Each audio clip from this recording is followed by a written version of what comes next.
अपनी बात मैं जरा आप लोगों को बताना चाहता हूं। अरे थोड़ा आप आनंदित भी होइए, चिंता मत कीजिए। अध्यक्ष महोदय, मैं माननीय विपक्ष के साथियों को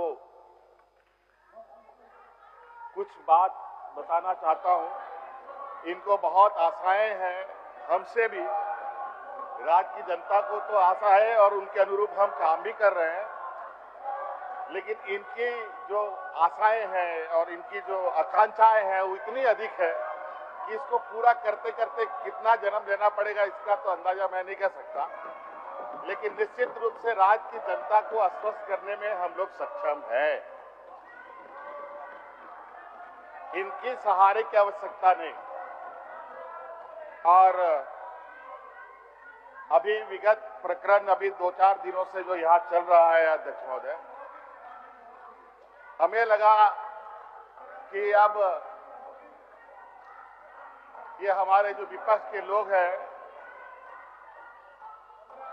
इनमें अब कुछ रस बचा नहीं है, सब खत्म हो गया, ऐसा मुझे गलतफहमी था। लेकिन कभी कभी ये अनेक तरीके के आड़ में छुप कर बैठे रहते हैं और अलग अलग सोर्स से अपने को जीवित रखते हैं। जैसे कुछ परजीवी लोग अपने आप को जिंदा रखने के लिए अलग अलग चारा और इनका इंतजाम करता है, उसी तरीके से आज छात्रों की आड़ में अपनी ताकत का इजहार कर रहे हैं। तो मुझे भी लग रहा है कि थोड़ा बहुत अब इनमें बचा हुआ है रस, वो भी अगले कुछ समय के बाद वो भी खत्म हो जाएगा। मैं सदैव आश्वस्त करता हूं।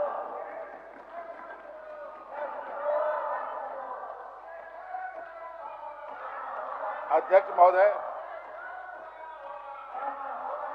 सरकार की मंशा जेपीएससी से जुड़े विषय डीडीपीएल के द्वारा लिया गया एग्जाम के संदर्भ में आप लोग छात्र के हित में बात रखे नहीं और बात कर रहे हैं तो सुन भी नहीं रहे। कम से कम सुनिए तो। सीआईडी, सीबीआई, सुनिए तो। तरह तरह की चीजों को लेकर सदन में बात आ गई है और सरकार की मंशा पूरे राज्य को पता है और सदन के माध्यम से भी बताया गया है। लेकिन हमारे विपक्ष इस राज्य के भविष्य, इस राज्य के आने वाली पीढ़ी को क्या सही है और क्या गलत है उसको ना समझ पाए, इसके लिए निरंतर इनका माननीय सदस्य अब इनको लगता है कि विगत 6-7 सालों में इनके पास रिपोर्ट बचा नहीं था, तो एक ऐसा दौड़ पर ये दौड़ चले हैं जहां फिर से इनको खाली हाथ ही हासिल होगा। अध्यक्ष महोदय, किन किन परीक्षाओं को हम रद्द करने जा रहे हैं, रद्द करने का निर्णय लेने की सरकार ने छात्रों को आश्वस्त किया है। किन किन परीक्षाओं को जांच करने का आश्वासन दिया है और ये सारी चीजें बड़ा ही मकड़जाल की तरह बुना हुआ जो इन्हीं के द्वारा बुनाया गया है अध्यक्ष महोदय। डीडीपीएल कंपनी कहाँ की है अध्यक्ष महोदय? यूपी की है, लखनऊ की है अध्यक्ष महोदय। वहां से वो षड्यंत्र करके यहाँ के यूपी बिहार के लोगों के साथ जुड़ाव बना करके यहाँ के नौजवानों को दिग्भ्रमित करने का काम कर रहा है अध्यक्ष महोदय। अध्यक्ष महोदय, मुझे लगता है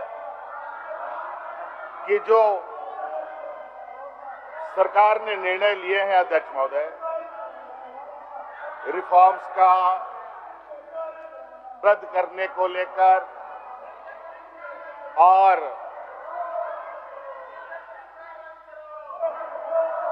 जांच को लेकर बिल्कुल सरकार की मंशा स्पष्ट है और सरकार निरंतर अपने कदम आगे बढ़ा भी रही है। हम आगे कामों को अंजाम तक ना पहुंचा पाए, इसके लिए इनका अपना जो विपक्षी ताकत है उसका दुरुपयोग करने में लगे हैं। लेकिन कोई चिंता नहीं, वो क्या कहावत है, वो हल्ला करते रहेंगे, हम अपना राह चलते रहेंगे।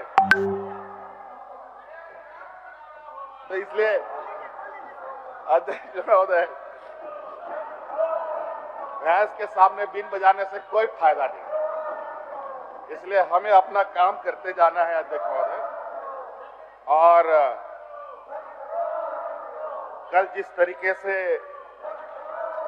सरकार और आंदोलनरत छात्रों के बीच में पूरा दिन भर का समय व्यतीत हुआ, आप लोग सदन में व्यवस्था कायम होने नहीं दीजिएगा, सदन की व्यवस्था को कायम करने नहीं दीजिएगा एकदम रहा। और प्रशासन का भी धैर्य का जो परिचय देश में दिया गया वो भी अभूतपूर्व है अध्यक्ष महोदय। जहां 12 महीना 144 लागू रहता हो, संवेदनशील स्थान माना जाता हो, चाहे लोकसभा हो, चाहे वो राज्यसभा हो, चाहे वो विधानसभा हो, चाहे वो विधान परिषद हो, उसके एक सीमित दायरे तक कोई नहीं आ सकता। लेकिन ये हमारे जो विपक्ष के लोग जो गेरुआ वस्त्र पहन करके ढोंग रच करके दुनिया को दिग्भ्रमित कर रहे हैं, अब छात्रों का भी चोला पहन करके झारखंड के छात्रों को गुमराह करने में लगे। लेकिन कोई बात नहीं, वो भी